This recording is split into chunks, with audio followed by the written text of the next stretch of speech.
That's to hopefully help you make sense of a fairly complicated theorist, Pierre Bourdieu. The reading that I included on our Blackboard site, by the way, is not actually Bourdieu himself. I'd forgotten that. Instead, what I've done is included a writing drawing on Bourdieu's theories of capital, but applied to a context that I hope will be very familiar to y'all. The background to this presumes that you're comfortable with critical theory, broadly speaking.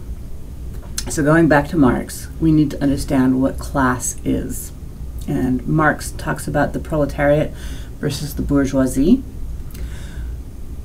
We, in English, usually equate that to lower and upper economic classes, but that's a poor rendering. When we were talking about medical advocacy, it became clear, I hope, to everybody that this is not, that the ways in which class plays with power dynamics, which in turn interacts with our experience of medical institutions, is not really about education, and it's not really about economic. It's some complicated interplay.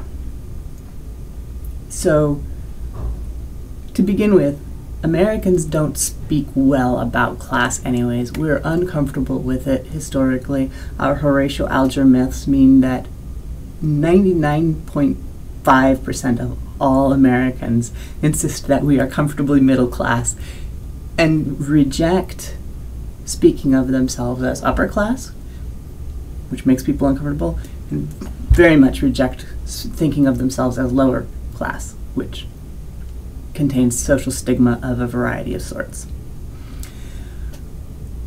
So if we aren't allowed to acknowledge our sense of self as associated with economic class, it makes sense also that economic class is clearly not very tied to actual economics in the United States. The observation we've frequently made that those who, for example, work as diesel mechanics can make fortunes, economic fortunes, higher than what a graduate student, for example, can make. Graduate students financially seem like they're at the bottom end of lower economic class.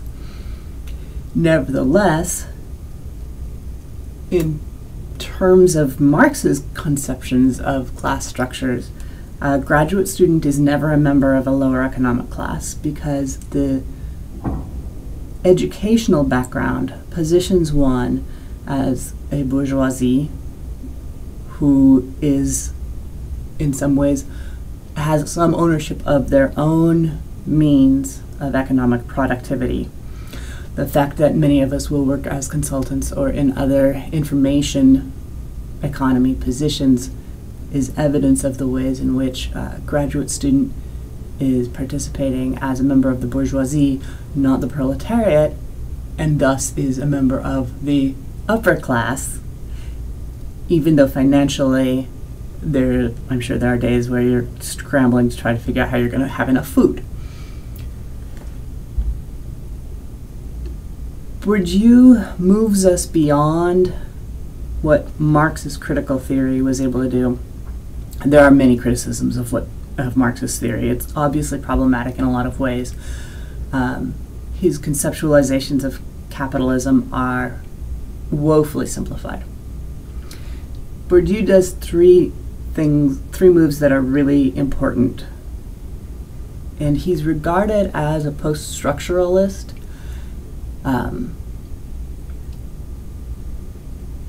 We can debate that later. The first move that he does that's really important, understand that capitalism is not a single thing. Bourdieu breaks down that in addition to financial capital, which is what we're familiar with, there's three other kinds of capital: linguistic capital, social capital, cultural capital. differentiating those three things becomes complicated. Broadly sketching, though, we can recognize some of what happens with these different forms of capital. Social capital is your network. We measure it through network analyses, among other things. Social capital obviously is like knowing more people. Having a kinship network that is strong is oftentimes a good substitute for having high financial capital, i.e., if you have a large family that works together, the chances of starvation or of really marginal economic standing become lessened because there's this social capital that you use to substitute for economic capital. And we've seen this across many different cultures. And hopefully we can recognize how people can take advantage of that. It is an interesting element in US culture that increasingly, with our market becoming more fragmented, social mobility has come to necessarily entail geographic mobility, i.e., if you want to move up, you can't stay in the same place. You have to at least be willing to do the kinds of work that span spatial boundaries.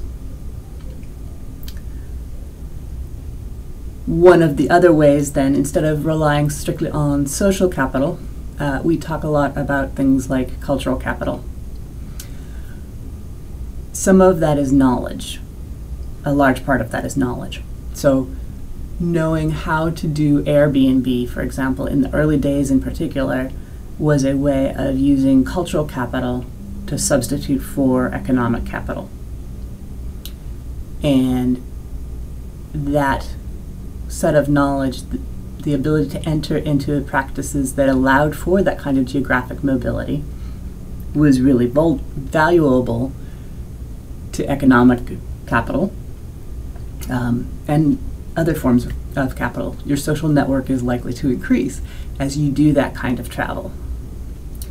So Airbnb turned out to be useful for building both kinds of capital.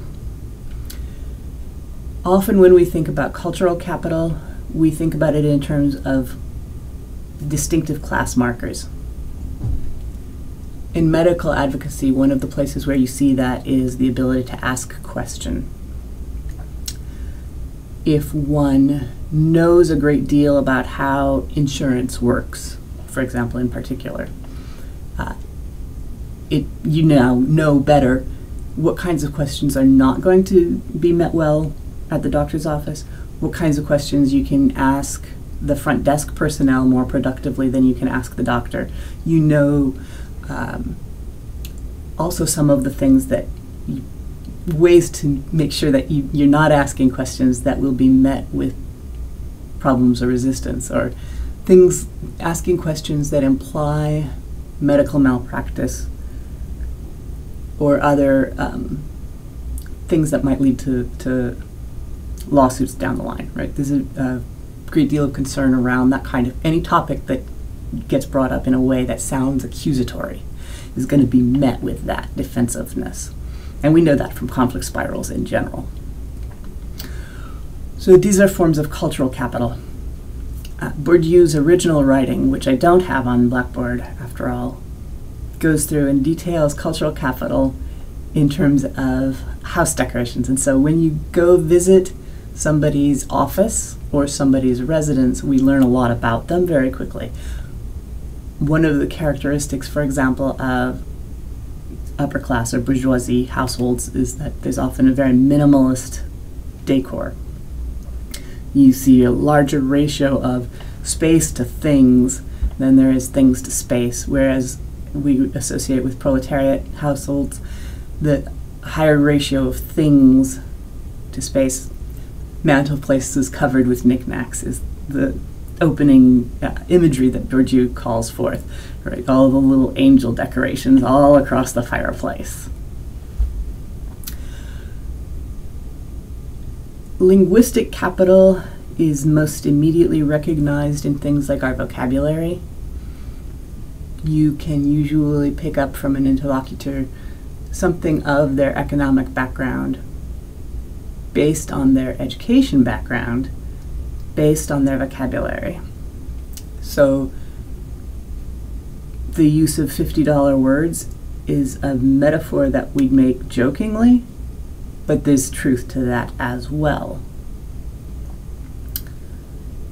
The article will go through and talk about other ways in which we can recognize that there is a distinct linguistic difference in capital with written and spoken and with text-based, for example.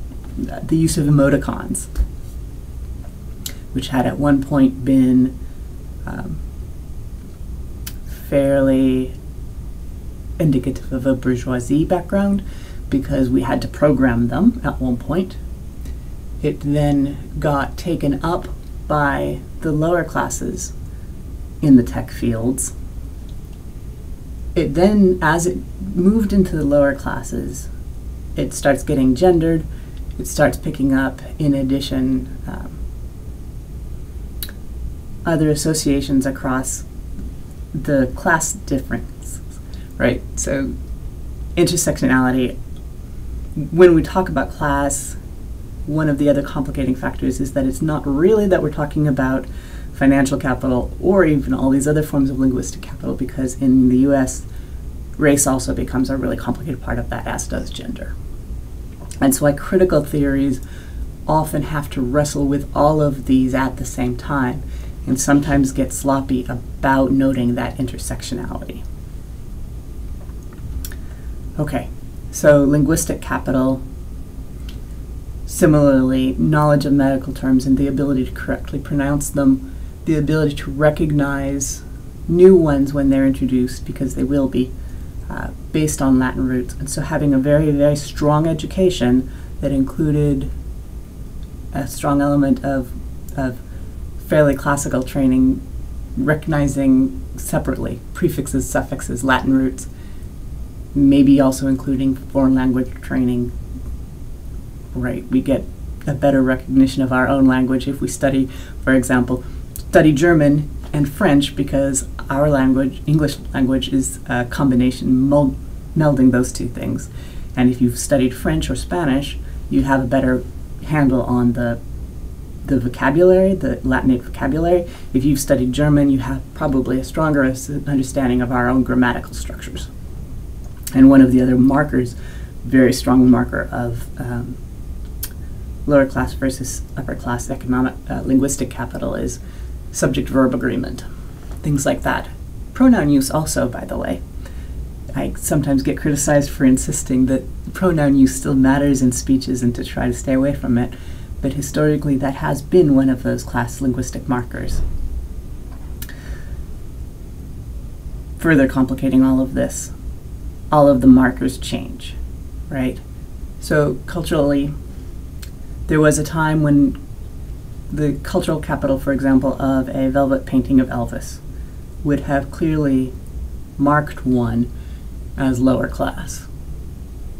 Today, that velvet Elvis painting probably doesn't mark one as lower economic class.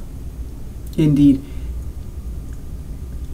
I'm not quite sure who would ever want a velvet Elvis painting, but most of the references you see to them are these kinds of linguistic plays across texts, so they're intertextual references that are a display of linguistic capital quite deliberately. And so they've moved from the register of cultural capital into the register of linguistic capital, and from lower into upper. Most of the time what you see is movement from upper into lower, because the lower class linguistic markers, for example, will often try to emulate those of the upper class in order to pass for power reasons. We see this with medical advocacy all the time. The ability to speak the lingo correctly is an important part of having your question taken seriously, of being listened to when you describe your symptoms. If you describe your symptoms referencing your own anatomy with the medical terms instead of saying my tummy, for example, you get a really different response. Doctors are trained to be able to see past these things, and some are better at it than others. But of course, the structures of labor, the labor market in medical, of course, also has hierarchies, and those at the lowest hierarchies are those that are most likely to be fielding questions of a general nature. Right? The upper hierarchies tend to be those more specialized, and so they don't generally interact with people initially encountering problems, but much later after they've had to learn their way through the whole system.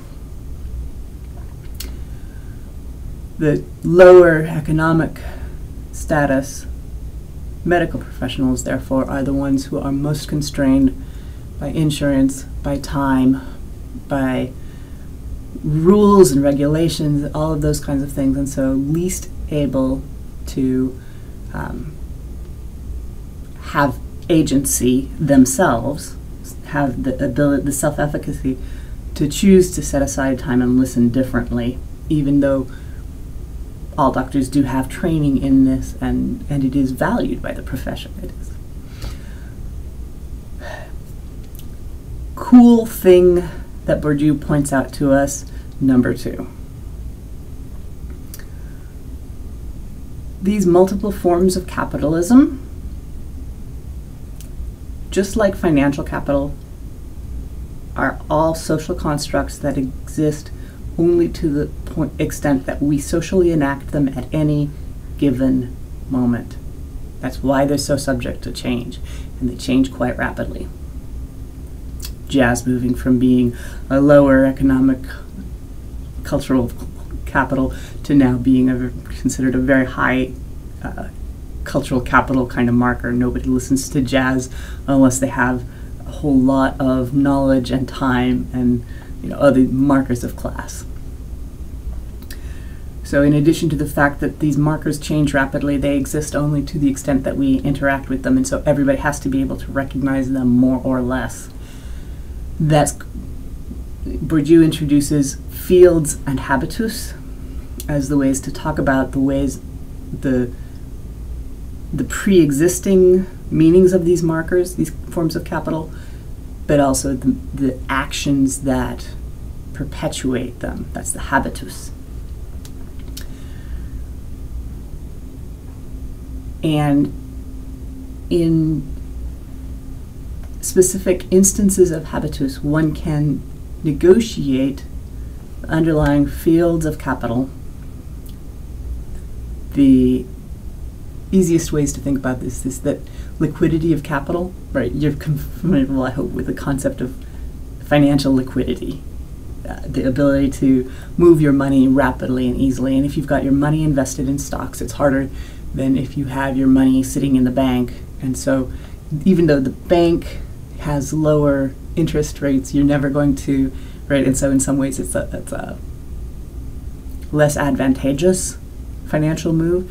It has the value of keeping liquidity, whereas having everything in stocks means that you can't touch that except under very with some longer term planning.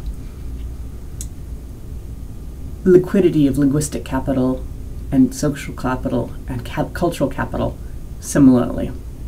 If you have a great deal of social capital, it is fairly easy to convert it. It has high liquidity into things like cultural capital. Send out a tweet to all your friends and say, hey, do any of you know how I would get hold of the right flowers for the wedding at this time of year in this place? You're going to get a yes. If you've got a big enough social capital, you've just converted it into cultural capital. Just that easy. Similarly, if you have strong linguistic capital, you can often convert that. There's a liquidity to be able to transform that into social capital. Becca's experiences with poetry provide us one way of thinking about that. So, third thing that Bourdieu does that's kind of cool is that he points out all of these micro moments, very small moments in which we, through our habitus, recreate socially constructing this capital and its liquidity or lack thereof, lead to structures, and the structures, of course, also similarly influence the fields in which we are constrained in our habitus day to day.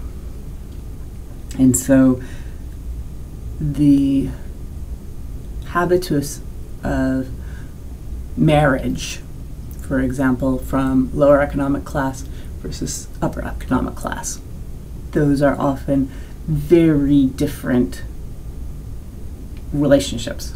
And it varies not just by individual, but there are also class differences across what marriage means. Those differences are not just personal preference. They manifest in policy, and therefore they get constructed into institutional power. And so one of his more fascinating but complicated readings is about the ways in which regulations about marriage have changed and how those changes happen as it relates with the habitus of specific couples, right? The ways in which, and he gives these really cute little vignettes about marital fights, but then talking about the ways in which those then reconstruct, reenact, but potentially reconstruct as well, large-scale policy issues about things like right to die issues. Okay, so all of that long-handed way of saying these types of linguistic capital are things that in our discipline we're quite good at being able to trace through. It is labor intensive to do so, but the payoff is often quite worth it. It can be used to study things from issues of race, issues of institutional power, also institutional things like science and the ways in which medical knowledge progresses or fails to progress. It gives us a good lens for talking about big issues without losing track of these on-the-ground small issues. So I hope you'll enjoy the reading. I hope you'll feel encouraged to consider using Bourdieu, or at least that you're sufficiently comfortable with these kinds of critical approaches that you are more willing to acknowledge, talk about class as being more complicated than might originally look like.